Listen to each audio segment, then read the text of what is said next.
Hello. Let's get her done. Okay, Rabbit. So I am seeing a lot of drivers get screwed lately by companies. Mm-hmm. No, I'm serious. And I'm seeing like a trend of companies that are not giving drivers rides home if they quit. They're not giving them a ride home if they don't make it through orientation. I'm serious. It's a trend.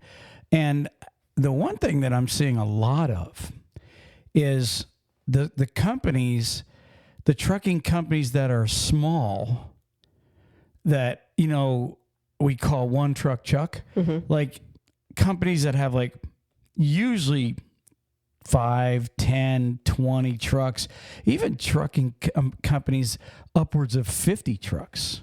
What they're doing is they're not giving reference. They're not giving the truck driver a reference. Mm-hmm. That I've heard, I've heard a lot of problems with the references in the past, in the past, and then now it's gotten more prevalent. Right. What's happening is, a lot of guys, as I'm talking to carriers, they're telling me their biggest issue right now when they're trying to hire a driver is they can't verify that the guy actually drove a truck. Mm-hmm. And most good companies, they don't want to hire somebody if they can't verify, one, he drove and his employment dates. Number two, his, what he was hauling, what kind of trailer he was hauling, where he was hauling. And number three, his accident history. And it used to be drug and alcohol, but now Clearinghouse takes care of that. So they don't really need to, check with each company. I'm sure they still do, but they get that through the Clearinghouse. But what's happening is a lot of these one truck Chucks, 5 truck John or whatever the heck you want to call these guys, they'll hire the guy. The guy will be there for a year or 2, 3 even. And when the driver quits, because a lot of times it's, the smaller companies usually have crappier equipment. Yes. Cheaper. And the reason they're cheaper equipment is because they don't have the big budget a lot of times. I'm not putting the small company down for that. But when a truck driver leaves your company and you refuse to answer the phone to give him an employment verification, you're screwing the guy. He's given you a year, 2 years of your life, small trucking company, and you don't want to give him a 5-minute reference to the next job he's going to, because most likely Ruth, and they say never work for family-owned companies. Mm-hmm. And most small companies are family-owned, and they take it personal. When you quit a job, drivers, when you go to quit these small companies, they are going to take it personal no matter what. And I don't care if they're your best friend or not. A lot of times they are not going to cooperate with the trucking company that's trying to hire you, and therefore you become a ghost in the industry, Ruth Ann. No, I agree. And you know what else that bothers me when these companies do that is when you try to tell them as a person that's verifying or anything like that, and you say, listen, you have to do this. They get rude to the company trying to verify a lot of times. And they'll say, well, you'll just have to wait till I get it, or I don't have to do anything. They actually get very arrogant, thinking that they don't have to do this. But by law and FMCSA regulations require a trucking company to give these details of this employment to anybody that's looking for it. So if you're one of these smaller companies that feel as though you are riding under the radar or don't need to give a verification, you're wrong. Because if someone wants to push hard enough, they can get you into the scopes of the FMCSA and get you investigated because of the fact that you are not cooperating by doing what's required by law. Problem is they don't care. I mean, they really don't care. They're not compliant. These small companies, and even some mid-sized companies, they're not compliant, and they don't give a flying rat's ass about the driver. That's really what it comes down to. I know. A lot of drivers, they'll tell me, well, I go to these small companies because they care more. No, they don't. They want you to be a servant. They don't want to actually have you work with them and be part of a team. Right. Well, you find out how much you find out how much a trucking company cares when you're, for example, you maybe have an opportunity to get a better job or maybe buy your own truck or whatever the case is, and you go to quit, and then they refuse to give you a reference. And then here's the other thing they do, Ruthann. A lot of these small companies, they charge an escrow, so they might take out a couple $1,000s out of the next, say, the first month of the driver's pay, just in case he abandons the truck or he has any kind of damage, which, to be honest with you, is not legal for a company to take out an escrow on a company driver. No, it's true. That's another thing that I heard some of these companies are starting to do.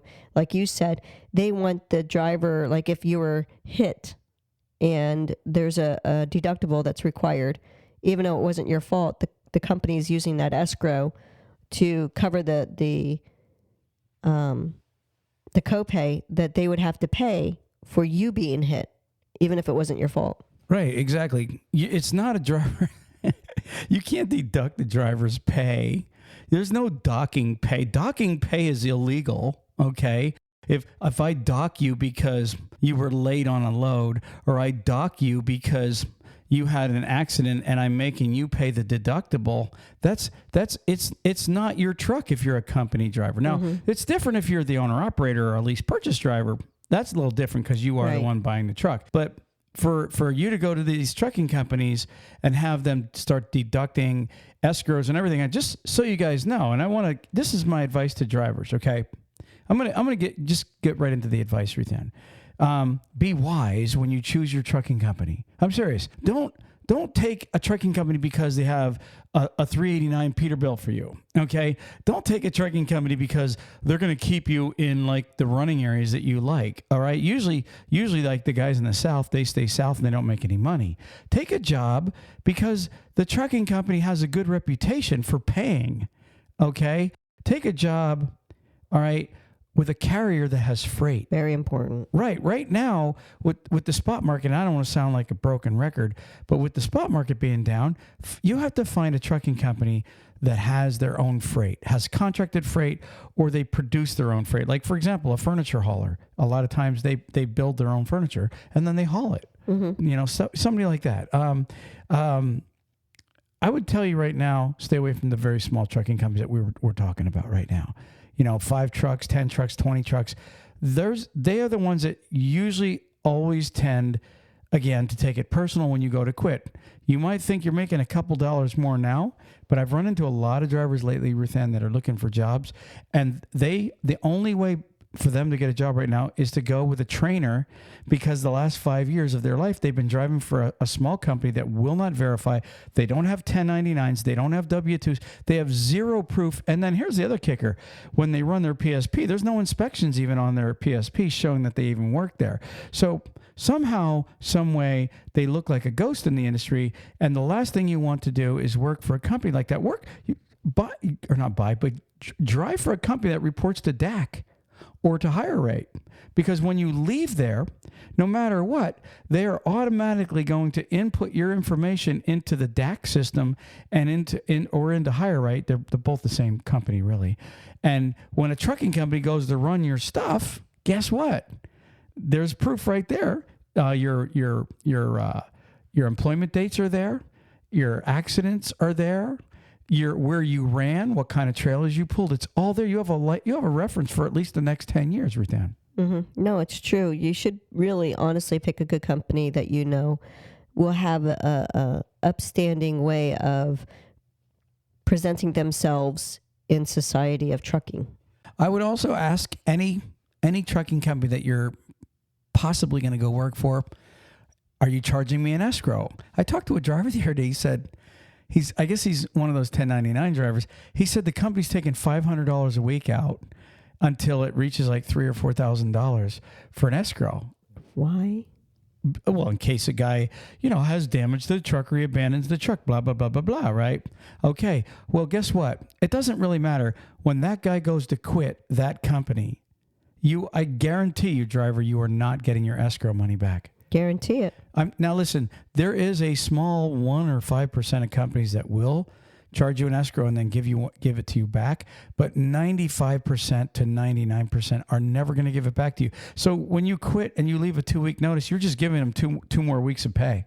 I can tell you that right now. They are not going. And if they hold back 2 to 3 weeks of your pay, I wouldn't go work for them. This is just advice, okay, that I'm seeing where drivers are getting screwed. They're not getting their last week's pay. They're not getting their escrow back. They're not getting rides home. So in turn, a lot of drivers get scared and they abandon trucks, which we always advise never to abandon a truck.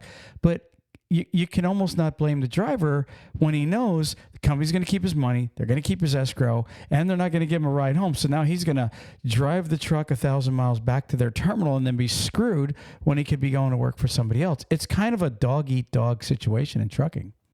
I think here's some things that I would like to pose as questions. And this is not only for the driver to consider asking, but also that maybe you could help answer as my mind's going through this. One, if a company's wanting to give you, charge you an escrow as a company driver, and when you ask them, what are you charging me an escrow for? And they're going to come back with the answers of, in case you abandon our equipment, in case you have damages, or certain other, like you're late, whatever these questions are or answers are, you have to consider how many times has this company have this happen to where, okay, how many times have they had drivers just abandon their equipment, and why? Why is this something that's happening to them? Is it because they're a really bad company then? Exactly what I would be asking also. That's 100% you're spot on there. Why, driver, company, why are you asking for that escrow? Obviously, it sounds like you got a lot of abandoned trucks.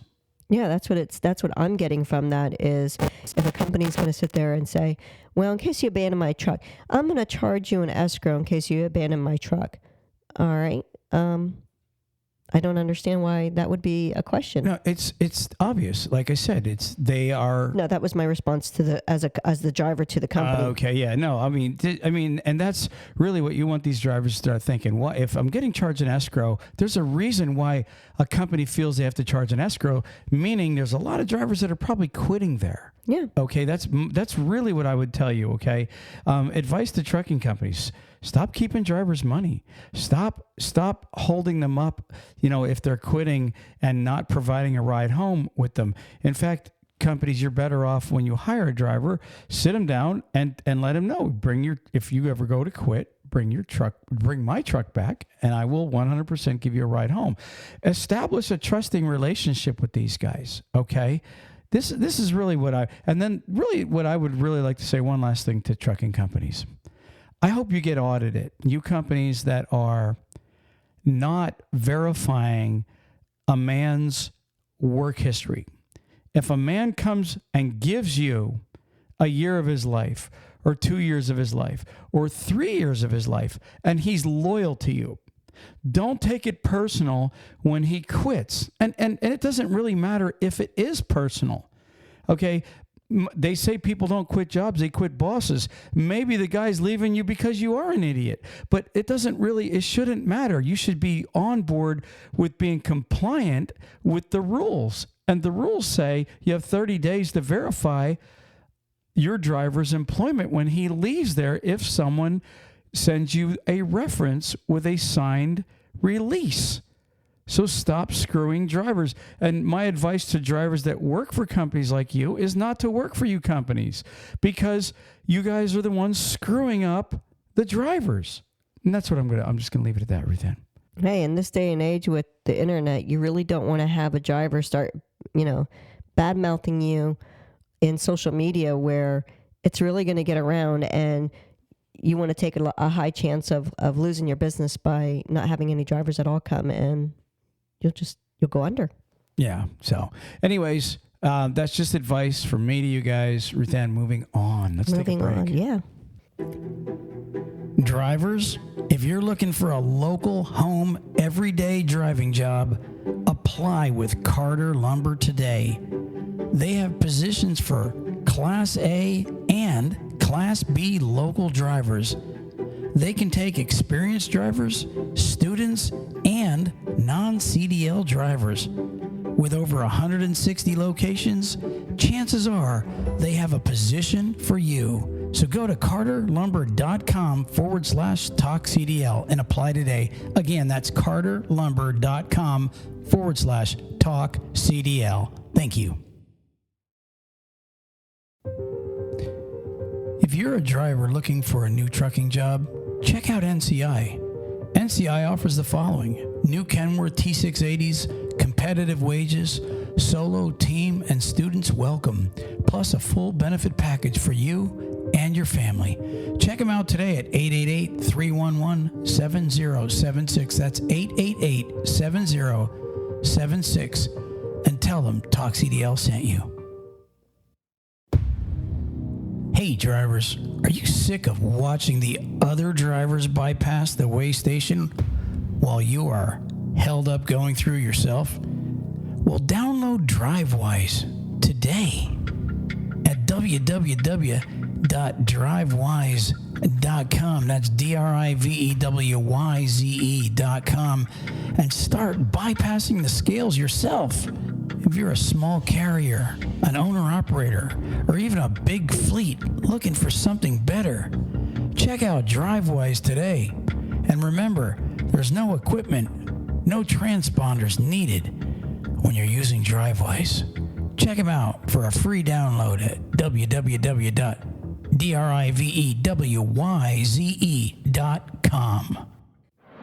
Truck Parking Club is a network of instantly reservable daily and monthly truck parking locations throughout the U.S. Truck Parking Club helps connect truckers to truck parking locations throughout the U.S. via truckparkingclub.com. Our networks is made up of property owners that have locations adequate for truck parking to list on the platform. This includes trucking companies, storage companies, CDL schools, trailer leasing companies, real estate investors, truck parking operators, and more. Go to truckparkingclub.com today.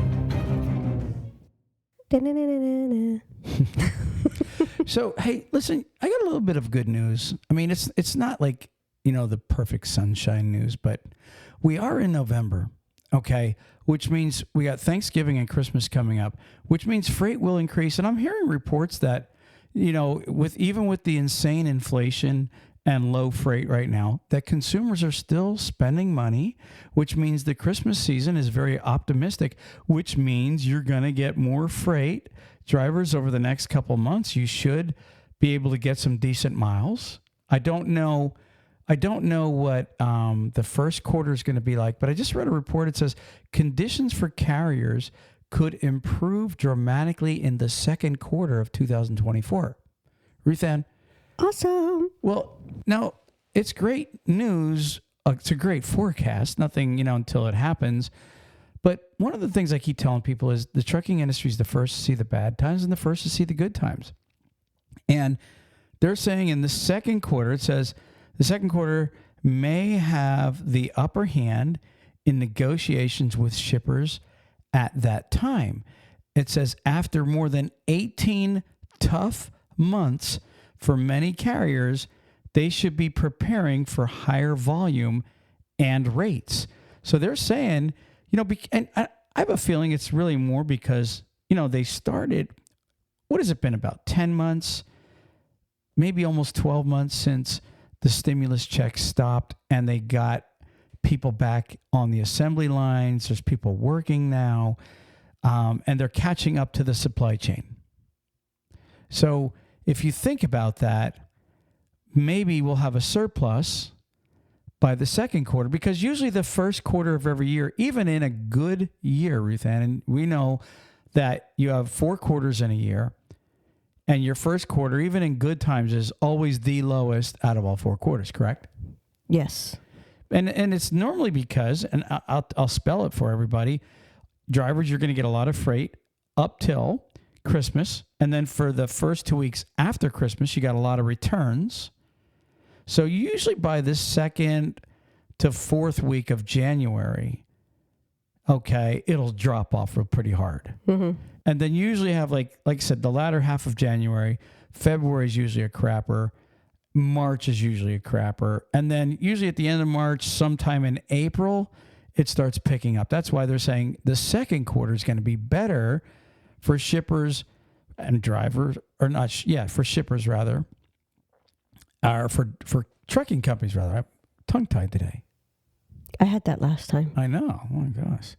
But anyways, it says they should continue to right-size their business. This is shippers and receivers, cut costs where possible, and be ready to offer volume and service to current and prospective shipper customers. This is for the trucking companies. He said, what can shippers do as the market begins to turn? Because this is what they're expecting, the market to start turning back to where it's a carrier's market instead of, right now it's a shipper's market where there's not enough freight for carriers, and therefore you're looking at lower rates.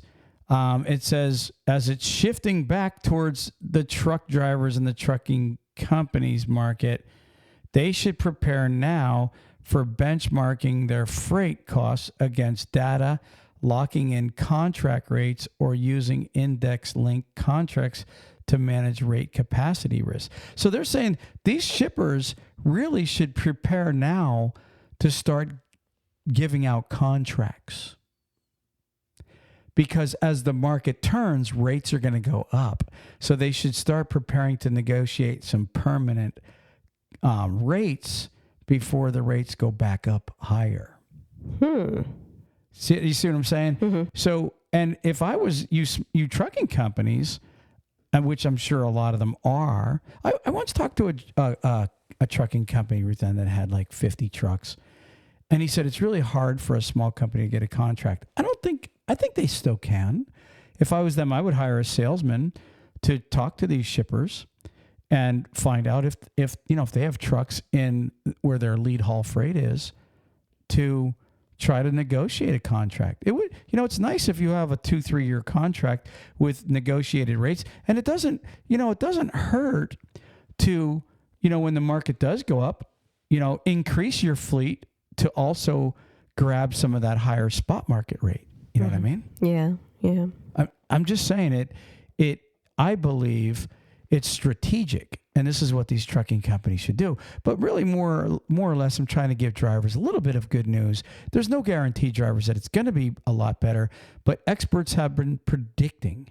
They've been predicting that this coming year, 2024, is going to get us back to normality.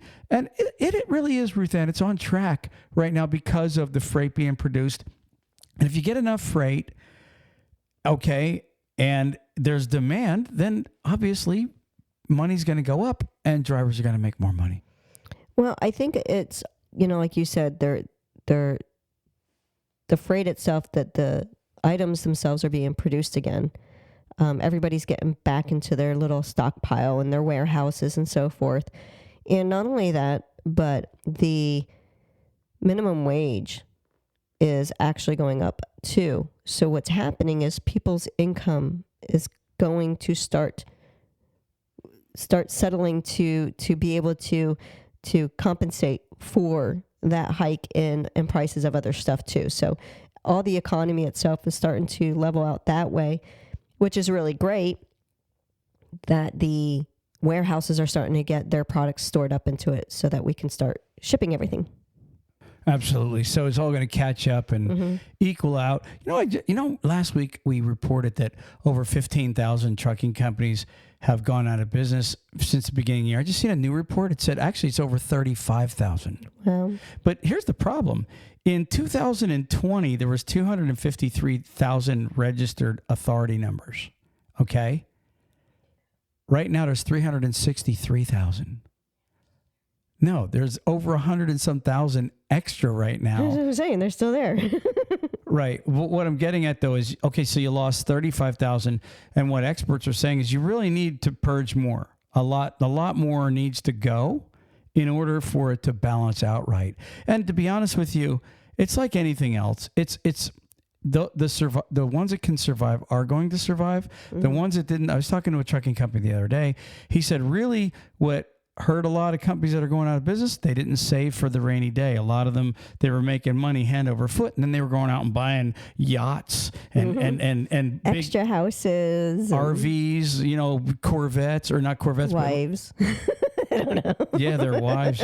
But really, bottom line is that's what happens. Some people are smart with their money, and a lot are not, and that's why you're going to see more, because there's more that are just hanging on. In fact, I've seen a lot of guys with their own authority right now. They're taking their trucks and leasing on to trucking companies, and hoping to survive to where they can wait it out until the market goes back up. So, And then go back to their own authority.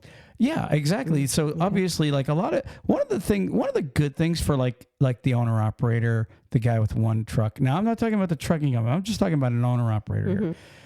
He learned how to dispatch himself when the market was good. Right now, it's hard for him to keep things going because of the rates suck, and you know there's a lot less of freight. But when the market does go back up, yes, these guys can turn their authority back on, these smaller guys, you know, that have one truck, and start running again and making money. So that's what they're hoping for. And we're pulling for everybody. We don't want to see anybody hurt. But the market can't bear as many trucks that are in there right now. No, well, it'll equal out eventually. And the ones that are good will stick around, and the ones that are not very well, not very good or nice, they will go away. Correct. So one last thing I've got. Moving on.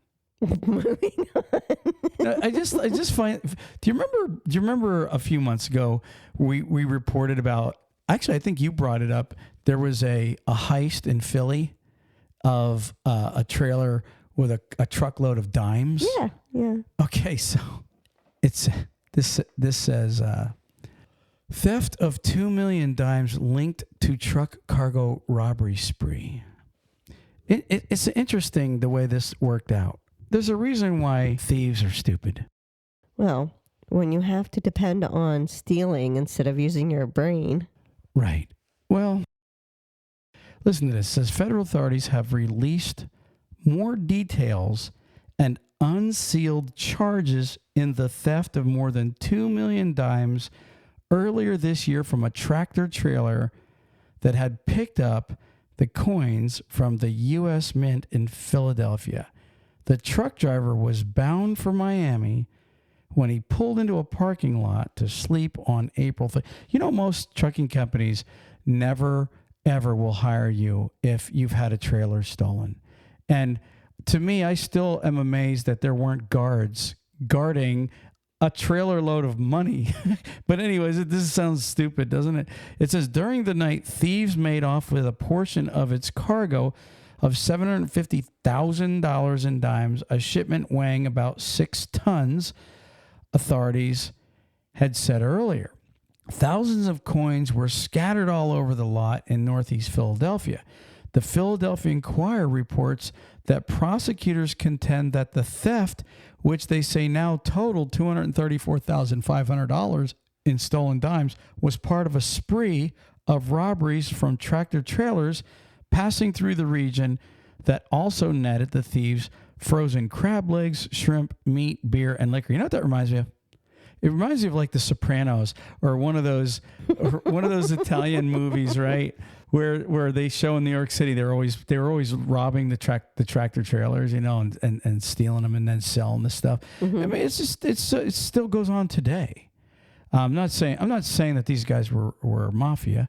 I'm just saying it's funny. Okay, so it says detectives said at the time that surveillance video showed 6 men dressed in gray hoodies and armed with bolt cutters approaching the truck in the middle of the night and breaking into it, then loading the coins into smaller bags and into a waiting truck. Guess the driver just stayed sleeping, right? It says the incident unsealed Friday alleges that after the theft, are you ready for this? Thousands of dimes were converted into cash at coin machines in Maryland or through deposits to at least 4 different suburban Philadelphia banks the newspaper. So somebody actually tried to cash this stuff in right away. Mm-hmm. I mean, how stupid. It says 4 Philadelphia men, 25-year-old Rakiem Savage, 31-year-old Ronald Byrd, 30-year-old Haneef Palmer, and 32-year-old Malik Palmer face conspiracy, robbery, theft of government money, and other charges. You believe that? Do you remember in the movie, what was it called? My favorite one, which one is that? Goodfellas, where they rob the airport, right? And they get like $2 million in cash, and the security guard's in on it, right? He's the guy that is there and lets them in, blah, blah, blah. And then they get it, right? And De Niro and the other leaders are like, all right, lay low. We just got $2 million now, lay low. And the very next day, one guy shows up with a pink Cadillac that he bought his wife and a big fur coat. Mm-hmm. Mm-hmm. So they're all in. They're all in on it, and they're all out there the very next day spending money like they're millionaires. Right. So, that's what happened here. These guys, they rip off all these. You know what, guys? My advice to you thieves, if you're a thief, can I give advice to thieves? If you want to. Okay, my advice is lay low. Take a little advice off of Goodfellas. You get a tractor trailer load of dimes. Wouldn't you think for the next year even, they're going to be watching for a mass load of dimes being unloaded or cashed in somewhere within? I would think that they would be. Hello. Yeah. Durr. Yeah, That's no matter where it's at, it's still they're going to be looking for it. It's like robbing gold and then cashing gold in, Mm-hmm. or robbing a painting museum and then fencing. I mean, you don't cash that stuff in right away. And now, of course, they couldn't stand it. You know what I mean? Oh my gosh, we got all this money in the where? In the lair. In the hideout. Right. We got to cash it in. They couldn't wait, could they? So anyways, you 4 guys, now you're screwed. Well, you know what? They deserved it. If they're going to steal, this is what happens. If you can't be smart enough to do it right, I don't know what else to say. I mean, hey, you know how I said most trucking? I was just actually talking to a company the other day, and they were talking about some of the things with truck drivers that they refuse to ever hire. Mm-hmm. And 90% of them, if you had a trailer that was stolen or a truck and trailer that was stolen, you're going to find it very hard to get employment, because a lot of times, you know what the trucking companies will tell you? The guy was in on it. Oh yeah, the driver. I'm not accusing this driver. It didn't happen every time, but it's the consensus that he's in on it. He's in on it. I'm not accusing this driver of being in on the dime theft, but I am saying a lot of times the driver is in on it. Well, you know what? I remember when we'd be backed into a dock, and there'd be people walking around in the trailer. You can feel it. Yes. You can feel it. So if you had 2, 3, 4 guys, this was 4 guys here, so let's just say 3 guys running around or 2 guys in the trailer, you have to feel those little bit of movements, even if it's enough for you to wake up and go, what is that? You gotta know that there is something going on, and then, look out your mirrors and see, them running back and forth to some other vehicle and them whispering or something. They're not quiet, and they're not like toddlers trying to escape out their crib where it's really stealthy. Yeah, no, I agree. And, it's questionable, but I guess we'll find out if later on more charges come about. Anyways, moving on, Ruth Ann, what do you got for us this week? You got some, what state are you up to this week I'm in Mass. In Mass, mm-hmm. Massachusetts. I used to run through Massachusetts a lot. I used to run up to Boston. I used to run to Boston to Franklin, Cisco. Man, was that, I know drivers are right now going, ugh. What a place. It's a Cisco warehouse we used to have to deliver to in a rural neighborhood. So if it was like 20 below zero, you still had to shut your truck off while you were waiting to get in there. I remember going to Nico. That sucked. Anyway, so what do you got for Mass?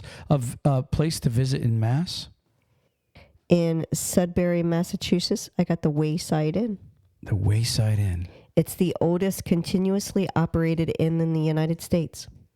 Oh, really? Mm-hmm. It was once owned by Henry Ford, and also the original owner was Henry Longfellow. But the reasoning is Henry Ford bought it and kind of updated it a little bit, and he thought it was an awesome place to continually have a inn, and now it's an inn. It's got like a little restaurant in it, but it goes back and has like historic facts and little documents and stuff like that. But it's supposedly a really beautiful place to stay at. Yeah, I was just looking at it. It is beautiful, and what I like about it the most is it's not even near Boston. It's over towards the hills, like almost like a little cabin type of setting. So if a driver is wanting to take a little break and maybe catch a cabin or at the inn for the night, it would be a pretty nice, relaxing little night. What do you think? It would look like it, yes. Yeah, I like that. Very good. Do you have anything else from Mass? I have a few off-the-grid things that we would use. Most times people think of Massachusetts as being like Salem and witches and all that other weird stuff, but they don't really think about ski resorts. Okay. So there are 13 known ski resorts in Massachusetts itself, but there are 3 very well-known ones: the Wachusett Mountain, the Ski Butternut, and the Jiminy Peak. Jiminy Peak. Mm-hmm. So if you are a skier or would like to go skiing, one of these times that you are in Massachusetts, you could go and check out one of the 3 top ski resorts, or you could check out some of the other ones. Like I said, there are 13 different ones in there that go from New York all the way up to the very top. You know what? If I was back over the road, I would purposely try to, if I was going to like have 2-3 days off somewhere and I wasn't going home, I would love to find a cabin with a fireplace. And even if you don't ski, a lot of those places rent not jet skis, but snowmobiles, and you can go riding and, trail riding and all that other stuff at a lot of those places. Mm-hmm. Yeah. So awesome. That was very nice, Ruth-Ann. Is that it for Mass? Yes, that is. All right, cool. So do you have the word of the day today? I do. All right, and so what is the word? Capricious. Capricious? Capricious. Capricious. Okay. So what does capricious mean? Given to sudden and unaccountable changes of mood or behavior. You're looking at me. Am I capricious? Yes. That's actually funny. Everybody knows somebody capricious. Mood swings, so basically mood swings? Yeah, given to sudden and unaccountable changes of mood or behavior. Yeah, I would say that would be kind of like a different term for mood swings. So what are we talking? Bipolar? Capricious? Do you have a sentence? During the autumn months, the weather can be quite capricious. I had to stay on my toes when working with the capricious chef. Ah, interesting. I wonder if that would be like Hell's Kitchen chef. Capricious chef. So, Ruth-Ann, before we leave, let's mention the truck shows. Louisville this year. You got our booth number again? Or don't you have it with you? I believe it's 6610, but let me look it up real quick because I don't have it open. Yeah, we would love it if you guys would stop in and say hi to Troy and Ruth-Ann and hang out with us. There's a couple of people that are probably going to meet us there, Ruth-Ann, and there's some safety directors that wanted to stop in and interview and hang out at the booth. So we should have a pretty good little crowd hanging out this year. It's booth number 66105. 66105 at the Louisville Truck Show. Stop in and hang out with us. And that is in March, right, Ruth-Ann? Yeah, I believe we have a corner booth, right? Yeah, we have a corner booth. And then also we're going to be at the truck show in Fort Lauderdale this year. And that's in February. And, we never, it's funny. We live near the Chrome Shop. And they have like a beautiful truck show every year, but we always have like one of our daughter's competitions always on that same dang weekend. Yep. So we never get to the the I-75 truck show, which has been growing and growing and growing. So even though I believe that's in April, Ruth Ann. Usually, yeah, it's in April. Yeah, so if you guys get a chance, get over there. And listen, y'all, we appreciate all the emails and the letters that you give us. We definitely want to get some more drivers on here for interviewing. Ben, you're going to be on. We've got a young man named Xavier that's going to be on possibly this coming week. And so anybody that's really wanting to be interviewed, give us a shout. We'd love to have you on the show. Don't forget to send us your videos. Send us any news or anything like that you'd like us to report on. And Ruth Ann, I think that is the podcast for the week. We're out of here. Or did you have something else? I did. I wanted to mention one thing quick. Wreaths Across America right now is needing some more carriers, and it is that time where they start getting prepared for it. So if you are looking to do or wanting to contribute to Wreaths Across America, contact them to set up. Awesome. We're out of here. Peace. Peace. Praise the Lord.